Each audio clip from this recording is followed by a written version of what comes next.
Madam 2014లో party పునరేకీకరణ అంటూ కూడా కేసీఆర్ మిగతా పార్టీల వాళ్ళందరినీ కూడా జాయిన్ చేసుకున్న పరిస్థితి కనబడ్డది. 2018లో కూడా అదే పరిస్థితి. ఇప్పుడు ప్రస్తుతం 2018 తర్వాత 2023 24కి వచ్చేసరికి మీ పార్టీ అదే ఫిరాయింపులు కూడా చేస్తూ ఉంది. 2018లో అంటే గెలిచిన కేసీఆర్ ఇప్పుడు ఎన్నికలలో ఓటమి తర్వాత అంటే ఆ ఓటమిలో ప్రధానంగా అదే పాత్ర వహించారు. ఎందుకంటే ఆ పార్టీ ఫిరాయింపులే ప్రజలకు చాలా పెద్ద ఎత్తున ఆ విషయాన్ని అర్థం చేసుకొని పార్టీని ఓడగొట్టిరనేది కూడా పెద్ద ఎత్తున ప్రజల మధ్యలోకి వెళ్ళినప్పుడు ప్రజలు చెప్పిన సందర్భం. ఇప్పుడు మీ పార్టీ కూడా అదే చేస్తూ ఉంది. అంటే దీన్ని ఎట్లా చూస్తారు? మళ్ళీ రానున్న రోజులలో మీకు కూడా ఇదే పరిస్థితి ఏర్పడబోతుందా అంటే ఏం చెప్తారు అసలు? గుడ్ మార్నింగ్ అండి ఇహా న్యూస్ కి అండ్ నా తోటి పార్టిసిపెంట్స్ కి మీకు కూడాను. ఇప్పుడు కాంగ్రెస్ పార్టీ జాయినింగ్ అనే దాని మీద మన టాపిక్ డిబేట్. మిగతా ఏ విషయాలకు పోకుండా దీని గురించే మాట్లాడితే సమయం పూర్తిగా ఇవ్వచ్చు. అభివృద్ధి గురించో హామీల గురించో మాట్లాడుకునే సమయం అయితే దాని గురించి వెళ్దాము. ఫస్ట్ ఆఫ్ ఆల్ నేను ఒక విషయం వీళ్ళకు క్లియర్ గా చెప్పదలుచుకున్నా. బీఆర్ఎస్ వాళ్ళకి కాంగ్రెస్ ప్రభుత్వం ఏర్పడిన వెంబడే వారం రోజులకి తొలి అసెంబ్లీ సమావేశంలో మాట్లాడినటువంటి మాటలు మనం గుర్తు చేసుకోవాలి ఒకసారి. ఈ ప్రభుత్వం ఎన్ని రోజులు ఉంటది మేము కూడా చూస్తాం. 3 నెలల్లో కూల్చేస్తాం, 6 నెలల్లో కూల్చేస్తామని 8 సీట్లున్న బీజేపీ వాడు మాట్లాడతాడు, 39 సీట్లున్న బీఆర్ఎస్ వాడు కూడా మాట్లాడతాడు. అది ఎందుకు రావాల్సి వచ్చింది ఆ మాట అనేది వాళ్ళకే తెలవాలి.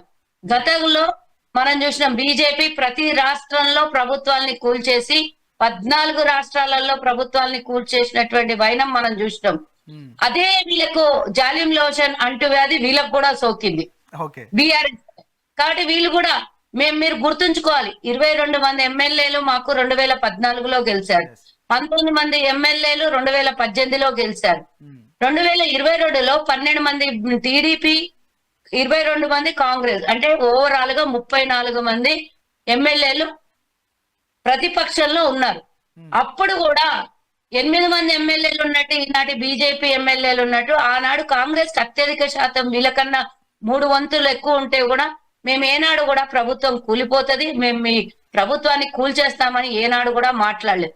మా 12 మంది ఎమ్మెల్యేలని అమానుషంగా దారుణంగా లాక్కొని వెళ్ళి ఎల్పీని విలీనం చేసేసినామో అని మాట్లాడినా కూడా మేము ఫైట్ చేసినాం, కోర్టుకి వెళ్ళినాం తప్పించి వీళ్ళలాగా ఏనాడు కూడా గత 10 ఏళ్లలో మేము ప్రభుత్వాన్ని కూల్చేస్తామనే మాట మాట్లాడలేదు. ఇది గుర్తుంచుకోవాల్సినటువంటి ప్రథమమైనటువంటి అంశం. కానీ వీళ్ళు ఏర్పడిన తర్వాత 10 ఏళ్లు వీళ్ళకి అధికారం ఇచ్చినా ప్రజలు వీళ్ళని చీతు అని వీళ్ళని ఓడగొట్టినా కూడా మళ్ళీ మేము అధికారంలోకి వస్తాం, మళ్ళీ మీ ప్రభుత్వం కూలిపోతుంది.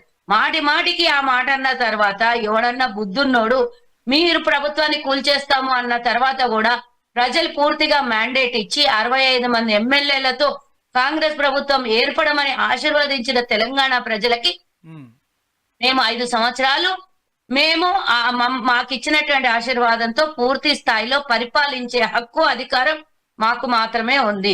మీరు మధ్యలో వచ్చి మా ప్రభుత్వాన్ని లాగేస్తాము అంటే చూస్తూ ఊరుకోవడానికి ఇక్కడ ఎవడు రాజకీయ పార్టీలు కాకుండా ఇదే మాట కేసీఆర్ అన్నాడు. సన్యాసుల మాట కాదు, అది రాజకీయ పార్టీని కాపాడుకోవడానికే మిగతా పార్టీల నుండి లాగేస్తున్నారని అనుకోవచ్చా? ఏంటండి మీ వాయిస్ క్లారిటీ లేదు, ఏంటి చెప్పండి. మీ పార్టీని కాపాడుకోవడానికే మిగతా బీఆర్ఎస్ పార్టీ నుంచి నేను చెప్తాను మా పార్టీని కాపాడుకోవడం కోసం కాదు. మాకు ఆల్రెడీ 65 మంది ఉన్నారు. ఏ ఒక్క ఎమ్మెల్యే కూడా వెంట్రుక మందం కదలనోళ్ళు ఉన్నారు. కానీ ఉన్నదంగా అనుమానం వల్ల బీఆర్ఎస్ బీజేపీ ఎమ్మెల్యేల మీదే. ఇప్పుడు కాంగ్రెస్ పార్టీలోకి ఆ ఎమ్మెల్యేలు రాకపోతే, మేము గేట్లు ఓపెన్ చేయకపోతే డెఫినెట్ గా వీళ్ళిద్దరు లోపాయికార ఒప్పందంతో బీజేపీలోకి పంపిస్తారు. బీజేపీ కేంద్రంలో అధికారంలో ఉంది, వాళ్ళు ఇష్టానుసారంగా చేసేసి ఏది కావాలంటే అది చేస్తారు. ఐటీ దాడులు చేస్తారు, లేదు అని అంటే ఈడీ దాడులు చేస్తారు, లేదంటే ప్రభుత్వాన్ని కూల్చోడానికి ఏదైనా అర్ధ బలం ఆర్థిక బలం అన్ని బలాల్ని ఉపయోగించే ప్రయత్నం బీజేపీ చేస్తది. వీళ్ళ మీద 39 మంది ఉన్న వీళ్ళ మీద మాకేమి ఇది లేదు. కానీ ఉన్నదల్లా వీళ్ళకు ఉన్నటువంటి బంధం బీజేపీ. ఆ బీజేపీతో ఇష్టం ఎట్లా కావాలంటే అట్లా చేసుకునే అవకాశం ఉంది. కాబట్టి మీరు మమ్మల్ని గోకినప్పుడు చూసుకుంటూ ఊరుకోవడానికి ఏమన్నా కాంగ్రెస్ పార్టీ నిన్న మొన్న చరిత్ర ఉందా? లేదు అని అంటే మేము కూడా అసలు అధికారంలోకి వచ్చాక ఎట్టి పరిస్థితిలో ప్రతిపక్షం మీ హోదాలో మీరు ఉండండి, మమ్మల్ని ప్రశ్నించండి, మీరు మాకు సలహాలు సూచనలు ఇవ్వండి, 12 గంటలు కాదు 18 గంటలు 24 గంటలు కూడా సభను నడిపిద్దామని మా గౌరవ ముఖ్యమంత్రి రేవంత్ రెడ్డి గారు చెప్పిన విషయం మనం మర్చిపోదు. కానీ ప్రజాపాలన కొనసాగించనీయకుండా ఇష్టానుసారంగా ఇప్పటికి కూడా సుజాత గారు, ఒక పావని గౌడ్ గారు ఒక ఇష్యూను తెర మీదకి తీసుకొచ్చారు. ఎందుకనంటే గతంలో ఈ పార్టీ ఫిరాయింపుల పైన రేవంత్ రెడ్డి గారు ఎవరైతే పార్టీ మారుతున్నారో వాళ్ళందరినీ కూడా రాళ్లతో కొట్టండి, ఇక గ్రామాలలో బహిష్కరించండి అంటూ కూడా ప్రధానంగా ఒక ఆరోపణలు విమర్శలు చేశారు. ఈ మాటలను చెప్తూ ఇప్పుడు చెప్పారు. ఇదే విషయం పైన మరి ఇప్పుడు మీ పార్టీలో కూడా జాయిన్ అవుతున్నారు కదా, మరి మీ పార్టీకి సంబంధించిన నాయకులను ఏ విధంగా గ్రామాలలో బహిష్కరించాలనేది కూడా పావని గౌడ్ గారు ఒక క్వశ్చన్ రేజ్ చేశారు. దీన్ని ఎట్లా చూస్తారు మీరు, ఏం చెప్తారు? వాళ్ళకి అదొక డైలాగ్ తప్ప వేరే రాదు. కానీ నేను ఇప్పటిదాకా చెప్పిన స్టోరీ మళ్ళీ మొదల నుంచి నేను 2-3 పాయింట్స్ మళ్ళీ చెప్తాను.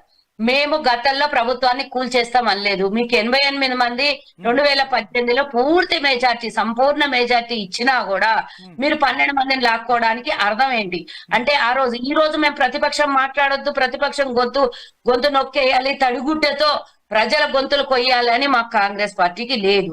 కానీ మీకు పూర్తి అవకాశం ఇచ్చినా కూడా మీరు 12 మందిని లాగేసుకొని టీడీపీ నుంచి వచ్చిన 2 ఎమ్మెల్యేలు అందరినీ లాక్కున్నారు. పూర్తిగా 103 మందిని అంటే 103 మంది కౌరవుల సైన్యం లాగా మీరు చేర్చుకున్నారు.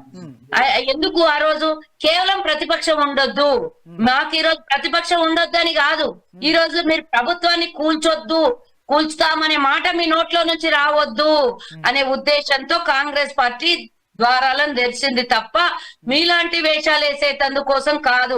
మీరు దోసుకునే దోపిడికి లేదా ధరణిలో చేసినటువంటి మోసాలకి ప్రతిపక్షం గొంతెత్తొద్దు, లేదా ఎలక్ట్రిసిటీ డిపార్ట్మెంట్ లో చేసినటువంటి తప్పులని గొంతెత్తొద్దు, లేదా ఫోన్ ట్యాపింగ్ చేసిన దాని విషయంలో గొంతెత్తొద్దు.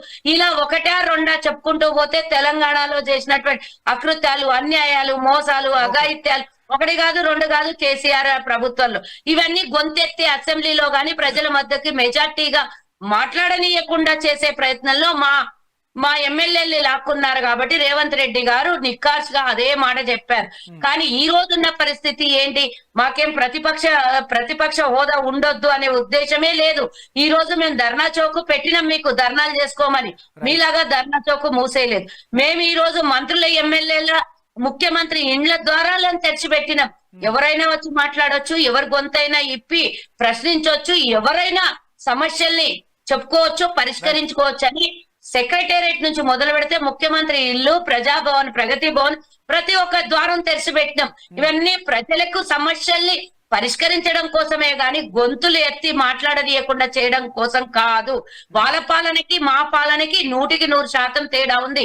నక్కకి రాగలోకానికి, ఆకాశానికి, భూమికి ఉన్నంత తేడా ఉంది. కాబట్టి పావని గౌడ్ ఏదో ఒక డైలాగ్ అప్పటి డైలాగ్ తీసుకొని చెప్తే కాదు, మీరు చేసినటువంటి ఒకటి బయటపడుతూనే ఉన్నాయి, అన్ని బయటపడుతున్నాయి. కాళేశ్వరం నుంచి మొదలు పెడితే కవిత జైలుకుపోయినటువంటి విషయాలు ప్రతి ఒక్కటి బయటపడుతున్నాయి. కాబట్టి దానికి ఆగమ్మ తల్లి ఆగు, నువ్వు మాట్లాడినప్పుడు విన్నాం కదా, నువ్వు మాట్లాడు, కొంచెం నేర్చుకో. నేనేం చెప్తున్నా అంటే ఇవన్నీ కావు, కేవలం వీళ్ళు మాకు కోకారు కాబట్టి వీళ్ళకి జాలిం లోషన్ పెడుతోంది కాంగ్రెస్ పార్టీ. ఇప్పుడు కావాల్సిందల్లా ప్రజలు ఇచ్చిన ఆశీర్వాదం, 5 ఏళ్లు మ్యాండేట్ పరిపాలించాలి.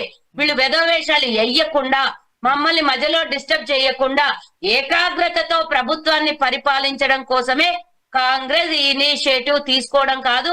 నిన్న వెళ్ళి వచ్చినటువంటి ఎమ్మెల్యే ఉన్నాడు కదా, జగిత్యాల ఎమ్మెల్యే, ఆయన డైరెక్ట్ చెప్పిండు, మా గత ప్రభుత్వంలో కేసీఆర్ దగ్గరగా అతి సన్నిధిగా ఉన్నటువంటి వ్యక్తే మాకు డబుల్ బెడ్రూమ్ ఇండ్లు రాలేదు, 800 ఇండ్లు మా నియోజకవర్గానికి కావాలి కాబట్టి నేను వచ్చేసినాను అని ఆయన క్లియర్ గా చెప్పిండు. అంటే గత ప్రభుత్వంలో సొంత మనుషులే అభివృద్ధి జరగలేదని చెప్పుకుంటూ వస్తున్నాడు అని అంటే